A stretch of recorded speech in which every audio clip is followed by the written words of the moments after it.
Олег Юрьевич, от нашего коллеги по цеху с Сенковой дистиллерии прислали нам ромчик на пробу. Как вы думаете? Ну, как Оценим? думаю? Ну, да, конечно, попробовать. Скажем наше мнение. Мы, конечно, по ромам не Не супер. спецы, да. Да. Хотя мы уже поперепробовали, естественно. Ну, посмотрим, что тут выйдет. Так, ну, очки сюда кого-то аромат. Ну что? Запах ровно. Приятный, легенький. Прям прям меласа. Чувствуется. Да, но при этом, я же говорю, Приятный и легенький такой. прям не... Ну, по запаху пока Жёсткий. мне все нравится. Давайте попробуйте на вкус. За подписчиков? За Ну, естественно, за дистиллерию. Да. Вообще неплохо. Зовут этого мастера Юрий. Юрий, пришлите, пожалуйста, зачеточку. Мы вам поставим зачет по ромам. Здесь зачет, да. Зачет. Очень приятный. Давайте закрепим. Закрепим? Конечно. Давайте закрепим. По одной никогда не судят.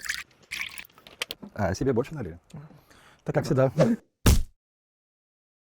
Так, ну аромат второй раз не пробуйте. Не, ну аромат у него приятнейший. Да, Он да, мягкий, ром. легенький. Ну, конечно, не закапа, Да. но тем не менее. Ох, я таким темпом в пирата превращусь. Зачетка прям зачетка нужна. Да. Пришлите нам зачетку. Лайк Юрию, подписывайтесь, Да. ставь лайки.